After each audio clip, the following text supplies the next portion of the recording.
More to Marketing. Welcome to More to Marketing, a podcast on marketing, product, and everything in between. I'm your host, Susan, and today we're going to be talking about a special topic, memory. Everyone needs to have a great memory, no matter if it's in your private life or for business.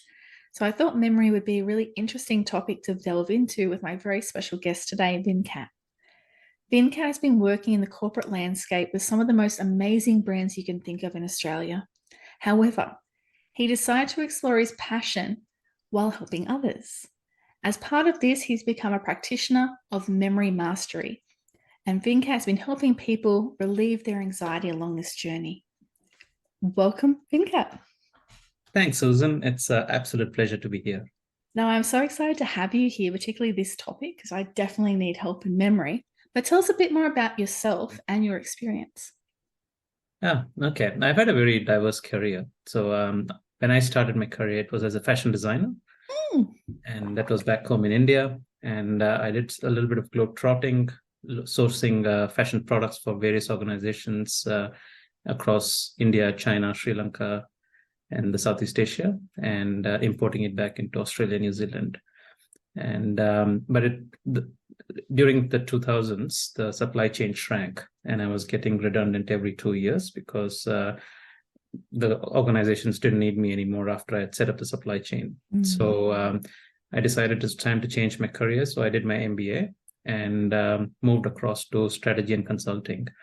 And I have been doing that strategy, consulting, transformation for a big telco for the last 9 years. And along the way, I realized that my gray cells were fading out after a few years of marriage. And I decided, okay, I need to find somebody to help me with my memory. And so I found a guy who was a gentleman who was a Guinness Book record holder for memory. And he was quite gracious enough to teach me his techniques and strategies. And he said, if you want to keep it alive, you should teach others. And that's how I jumped into training other people for developing a good memory.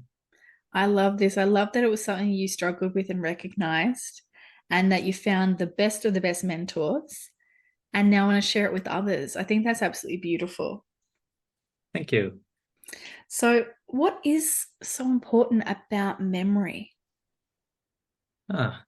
So memory is actually the essence of human life. Now, if I were to give you a real experience I've had of it, so that explains this thing better. A few years ago, when I was starting off on this memory journey, I wanted to understand why is memory so important myself. So I went to this organization which had a lot of old people, and some of them were suffering from dementia, Lyme's disease, Alzheimer's, etc. And in interacting with one of the ladies who was diagnosed with Lyme's disease, she forgot her key somewhere, and she forgot her own mobile number. Okay.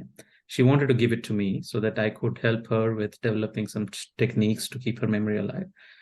But she forgot her phone number and she forgot her keys. And at that moment, I could see the panic in her eyes, the flutter of what she was going through, because just not remembering your identity was so painful for her. And she was almost on the verge of a panic attack. So memory is absolutely essential for the most basic of human needs, which is our own identity. Apart from that, everything we do, think, feel is based on our experiences and our memories. It is essential for learning and education. It is essential for social interaction, problem solving and decision making. It is essential for skill retention. Talk about even navigating the environment, creativity, innovation, health and well-being, a cultural transmission. The list can go on. So memory is absolutely essential for everything. Yeah. And one of those things that you hear along the ways is your brain is like a muscle. You need to exercise it. So that sounds like that is a very true statement then when you went into all those examples of where you actually need to have good memory recall. Oh, absolutely. That's right. Now, I know that you've been working in this area for a while and learnt some amazing techniques. Are you able to share what the 6 techniques are that you love to focus on when you're assisting with memory strategy? Sure. So one of the most fundamentals that we all learn from an early age is repetition, right? Now, what I focus on is, of course, repetition is one part of it, but visualization is a technique which underpins a lot of the other techniques. There are basic things which we pick up around mnemonics. I focus on that. There is a new technique I've developed called the FILS method, which stands for funny, image, linking, and story. And that's what we'll work on today, by the way. And Yep. Yes, everyone, you've heard right. There will be a demonstration in this podcast. And I teach the Palace method, which is a very common technique for memory. Most of the memory masters use it. Number phonetics is something, again, which is very unique. And names and faces, of course. How do you remember names and faces? Well, like different techniques to remember names and faces. There's 6 different strategies. So yes, I think I need that last one the most because I am terrible, and I never mean to. I'm terrible at remembering names with faces. It's not that I don't want to remember, it just goes out of my mind. I'll remember other things like they've got 2 kids, they love dogs, they went on a holiday to, I don't know, LA recently. I remember all that, but I'll forget their name. So that's right. I'm definitely wanting Mm. to get that tip off you as well on how to strategize And that. the trick is that our if you think about how memory is formed, right? So 80% of, so we get information from our environment that fires into our brain. And it comes from our visual organ, which is our eyes, our auditory, which is our ears, our kinesthetics, like touch, olfactory, which is our smell, and gustatory, which is our taste. So these 5 organs, basically feed information into our brain. And what happens is that 80% of the information that we feed in is visual. So that's why you can remember faces, but the name is actually a written word, right? And so it's not something that you see every time. So if I tell you onion, you would be seeing an onion in your mind. You would not be seeing the word onion. So that's why it's hard to remember names and link with faces. So please tell me you're not telling me I need to lick people as well for the taste part. I was getting worried for a second there. It's a choice you have. I choose not to. So, can you elaborate on how memory training makes an individual more adept at problem solving? Like, what examples can you show there on how this can help with problem solving? Sure. So the memory training I teach is basically like a marketing framework. Like you have the 4 Ps, so you have the 6 Cs, etc. So memory strategy is also a set of frameworks. But when you apply the frameworks by recalling the past experience and the outcomes of previous decisions, we can actually make better informed choices. So if we are able to remember not only ours, but others' past experiences, the semantic information, etc., and recall it easily when we have a need, then it makes problem solving much easier. So, for example, a couple of years ago, I was working with a student of mine, and she's 10 years at that stage, and I taught her these strategies. And after that, we forgot all about it. I haven't been in touch. Now, recently, her mom connected with me again, and she actually gave me some feedback. So she actually asked her daughter, "Are you really using the memory techniques anywhere?" And her daughter said, "Oh yeah, I am." So I was actually struggling with. So she's taken French as a language this year, and she was struggling beginning of the year with learning French. And then she realized that she has this framework of memory learning in her toolkit, which she can apply. And she started using it. And she's now acing French. French is now one of her favorite subjects, and she loves it. So that's sort of an example of how you can use this toolkit to apply in different situations to do problem solving. One of the techniques I have done the same thing. One of my clients wanted to learn Russian, so I learned Russian. I learned how to learn Russian in a day, and I taught my participant, my client, in 2 hours. And she was able to pick it up and run easily with it. And she wanted to surprise her husband, who's Ukrainian, by the way. She's a Bangladeshi girl, and so she was able to speak with him in Russian and surprise him. So in a matter of hours. So that's how powerful the techniques are. Oh wow, that's just insane. I'm having horrible flashbacks of my Spanish classes at school. So maybe you need to go and teach the education department this. We could cut out half a year worth of Spanish. I do pity the teachers though. Like they have a huge workload to manage, and what they go through. It's a difficult life being a teacher.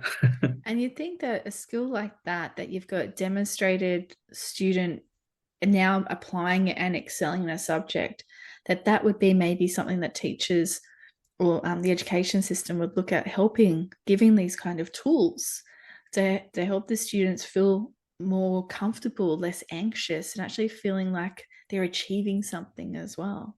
I would love to actually to see that happen sometime in the future, in the near future, in fact. So. Yeah. So, with the mind that needs to be regularly exercised, are there any simple everyday activities that we should consider doing that you think would be really helpful? Sure. So, memory has got three things, right? So, you have to register information, you have to retain it, and you have to recall it. Now, the 6 strategies I was teaching was more about registering information, but then recall is something that's absolutely essential. So what I tell my clients is that you have to recall, and there are 3 types of recall. You can do an instant recall, you can do a random recall, or a daily recall. So when you find some idle time, if you go back into your past and recall an information that you really need, even when you're sitting idle, right? So it improves your memory. It significantly. And I can't stress the importance of daily recall, including journaling. So if you're every day in the evening or first thing in the morning, if you're writing a journal about what happened through the day, then that actually makes memory absolutely strong. So my dad, who was who's now 74 years old, he started writing his journals when about 6 or 7 years ago, when I was starting on this memory journey. And at that time, his memory was not so great. He used to forget simple things and leave things here or there. But now when I speak to him, he can recall detailed information to such a degree that I'm super impressed. He can just bring everything to life in his words. So so just write your journals and do daily random or instant recalls, and that should make your memory really good. And even applying that to work, the importance of doing really good minutes, even just something as simple as that exercise alone then would also help you with your memory recall, not just having a record, but for your recall too. Oh, absolutely. They say that the more the number of senses you use to record information, the more your memory improves. So if you're writing stuff down, so you're using actually your 3 or 4 senses together, and that makes it much stronger. And one of the things also I suggest to do is make your to-do list in the evening rather than in the morning, so that at that time you're actually recalling information of the day while you're doing your to-do list for the next day. So that sets you up early in the morning for a head start and makes your day a much more productive day. That's a great tip. Thank you for sharing that one. How can memory improvements help businesses and individuals? Are there any other examples that you're able to provide? So one of the main benefits of memory training in a business context is that it can improve productivity. So that's because it frees up time. So you don't have to scroll through numerous emails. So you have information at your fingertips. But one of the key challenges which every individual is facing today is that the rate of change of technology is exponentially outpacing human learning. So we need to be quick and we need to be adaptable so fast. But it is almost outpacing, even in the IT sector, individuals who are experts at certain applications or software, even they are getting made redundant because the technology change is happening so fast. So the human mind needs to cope up. And memory training is one way where you can actually be equipping yourself to learn information faster at a much faster rate. You can do speed reading, you can store information faster and recall it at the time when you need it. And even learning complex things becomes much easier when you have some good memory training. This is one of the most fundamental benefits of memory training in today's day and age that I believe is very applicable in a business context. And that'd be very powerful in speeding along the process of approvals as well, because you're able to recall in meetings and not have to go back and say, oh, I'll get that back for you if it wasn't prepared in that Yes, pack, for example. absolutely. That's right. I love it. So now it comes to the time where we're going to have a demonstration. I am completely at your mercy. So over to you to now run the show. All right. Okay. So I'm going to quickly give you a little tip. Okay. So I mentioned before that 80% of information that goes into your brain is visual. Mm-hmm. And we're going to just use that simple technique to remember a set of 15 words. Okay. 15. Yeah. Okay. And you are going to recall it with ease. All right. So now just work with me. Okay. Do you have a pen in front of you? I do. I am ready just in case. That's okay. You don't have to write anything down. Now, we are going to be imaginative and creative. So just visualize your pen and make it look like it's a funny thing. Maybe it's grown hands or legs. Maybe it's sort of speaking to you and running away from you and saying, hey, Susan, leave me. Are you able to visualize something funny about it? I am. Do you want me to tell you what it is? What is? Yes, please. It's turned into a rubber ducky. I see. That's funny. Okay. That is funny. So your pen is turned into a rubber ducky, and okay, all right, and it's leaving a trail wherever it is walking. Okay. Yeah, and it's going squeak. Good. Okay, so you've got some good visual imagination. So I'm going to start throwing 15 words to you, and I'll tell you in how you got to work with them. Okay, and I'm going to give you the words in pairs. Now, what you have to do is link them both in such a way that it's super strange. It's create a funny image, link it, and create a story around the pairs of words. So let's work one together. Right. For example, tire and burger. These are the first two words, by the way. Now, tire and burger. What can you see, feel, sense by bringing them together, a tire and a burger? The first thing I honestly thought about was the Michelin Man. The actual guy they have in some of the ads that's made of tires, but I think he's like that because he's eaten so many hamburgers. Okay, and maybe you can imagine you eating the Michelin Man as like a burger. Oh yeah, and it'd be tasty. Okay, just feel the taste of rubber in your mouth and like no, he tastes like burger, not rubber. Oh, he tastes like burger. Okay, so Michelin Man. All right, so he's tire and burger. Okay, all right. Now I give you the word number 2 and 3, burger and house. Okay. What visual have you got?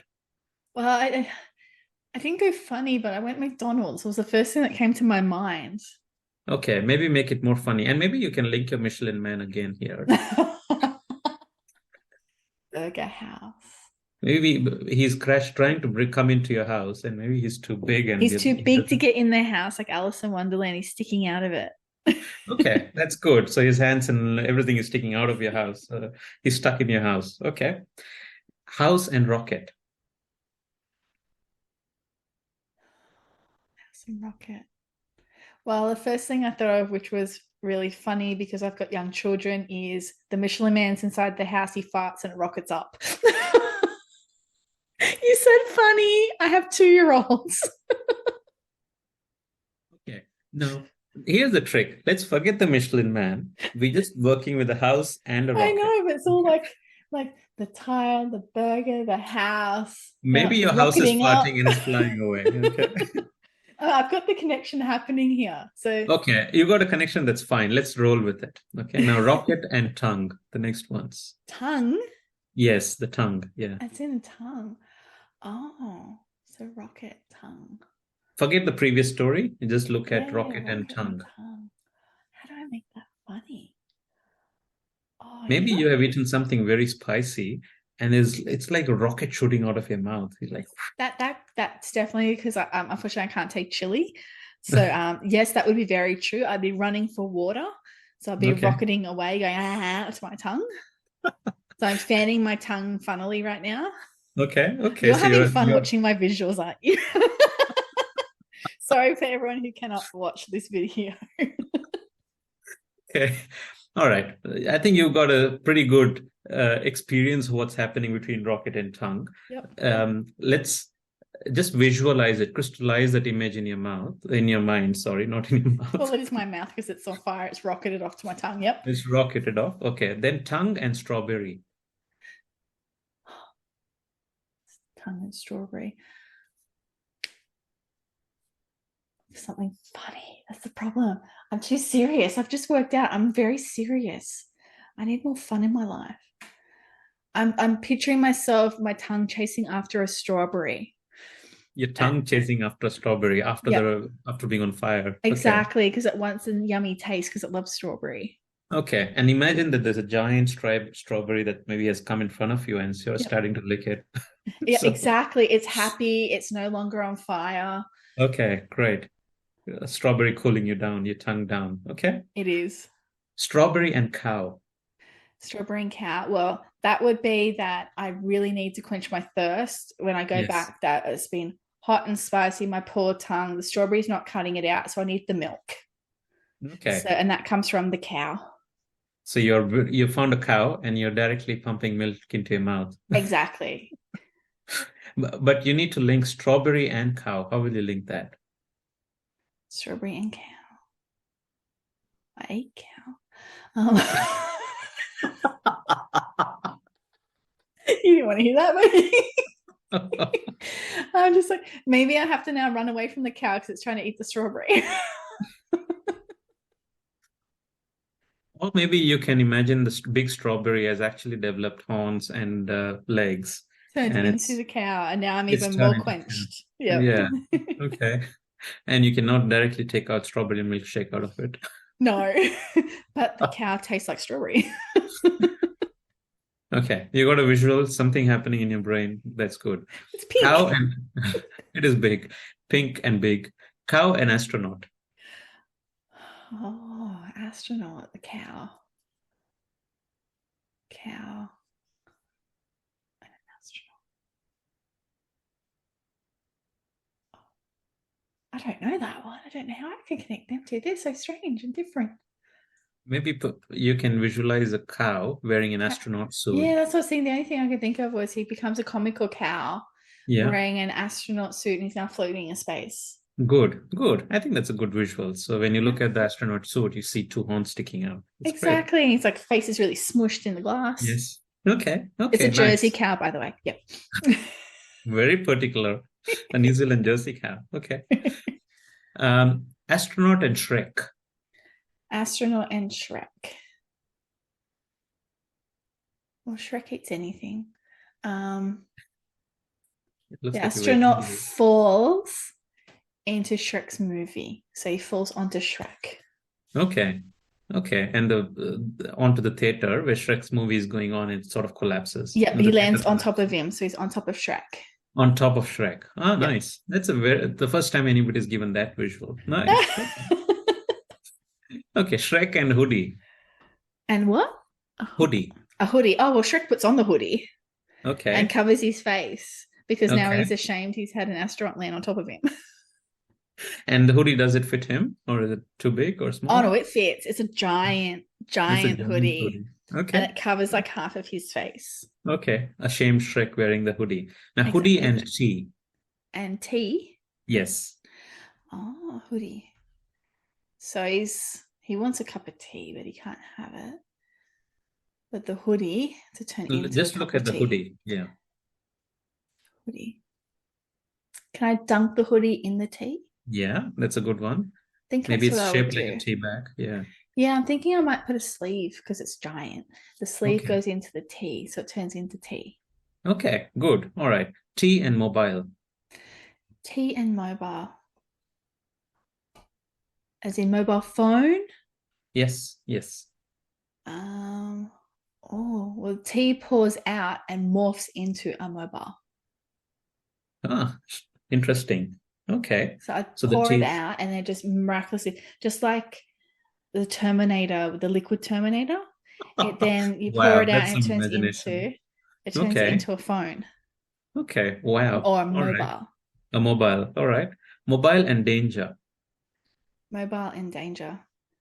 Well, electrocutes people, so it's dangerous because it's made So, out of tea. so danger has Danger. got, what do you see when you see danger? What symbol comes to your mind? I think it's the yellow triangle or a red flame. Ah, red flame. Okay. So That's what that's a I'm danger seeing. sign. Yeah. And I'm seeing like So, the electrical bolt as well. okay. So maybe associate one of these symbols to mobile. Ooh. I think the mobile is going to turn into a danger flame or a Right. danger bomb or something like that. It will turn into danger. Okay. Maybe it's sort of bursting up in flames. Yeah. So, okay. Now, danger and TV. Danger in TV. Well, it goes poof, and then the TV's there. Yeah. Mobile goes poof, burst into flames, Yep, and it becomes suddenly you see a dangerous, TV and out then a there. TV comes through the cloud. Okay, all right, we'll go with that. And the last word, TV and angry. Now, angry is a funny one. It's an Mm. emotion. So you might want to link it to something that we don't want you to see an angry person, but maybe Mm. things like Angry Birds, or you've Mm. seen the Angry Birds I have game. with the eyebrows. Yeah. Okay. Well, the So TV, TV. it could have the TV show Angry Birds on there. Okay, okay. Or maybe there's an angry bird coming and And it smashes colliding it. with the TV. Yes, yes, yes. Okay, that's a good that visual. that's my cockatiel did that and it left a whole print on it. It was quite amusing. Yes, Good. angry. All right. Angry. Now Okay. let's start recalling, okay? And just trust the system. I'll get you started with the first one, the tire. Just The tire, and yes, then we made it into the Michelin Man hamburger. burger. That's correct. Yes. The burger then couldn't fit in the house. House, well done. So the house had a problem because it was full of Michelin Man burger and then it had to break wind. So it farted. So it rocketed off. Rocket. Yes, well done. So the rocket,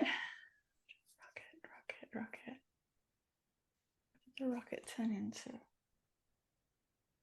Why was the rocket funny? The rocket fires and fiery. Tongue. Yes. So then I had the hot because it was hot and it was hot tongue. So then I Yes. had to chase and roll. My tongue rolled after the strawberry. Yes. So I tried to have the strawberry, but it decided it wanted to attack a cow to get the milk. So it was turned into a cow. Good. You probably don't want the story behind all these. No, that's great. This is exactly what memory training is. It's about having fun. So the cow then turned into an astronaut because I squished it in there.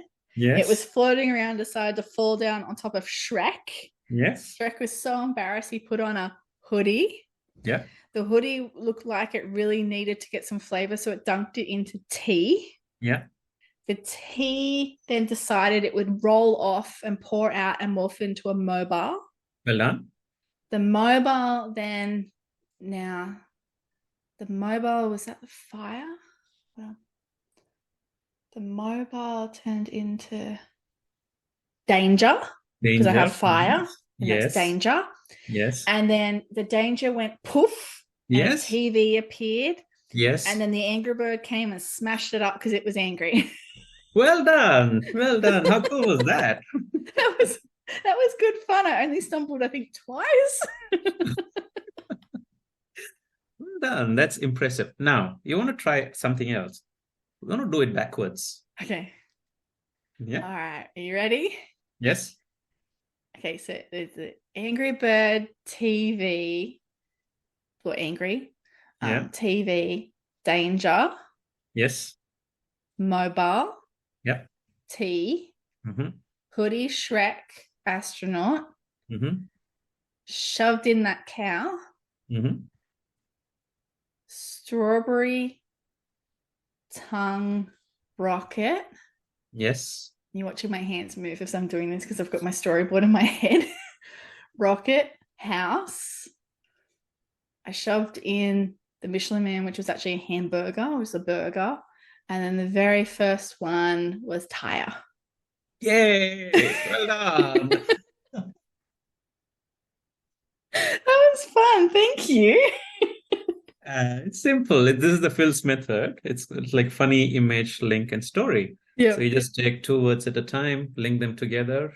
You don't have to form a long story because Mhm. otherwise, if you form a long story, you'll forget. Even if there's a break in the chain, you forget. But now you're forming mini chains and you're linking them together. Mhm. So that's why it's so simple and easy. And you can do 30, 40 words like this. And yeah, it's very powerful.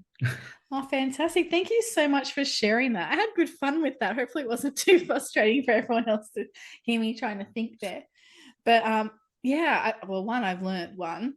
I'm a bit too serious. I need to have more of a fun side. And two, I need to watch a lot more kids' shows so I get a lot more inspiration.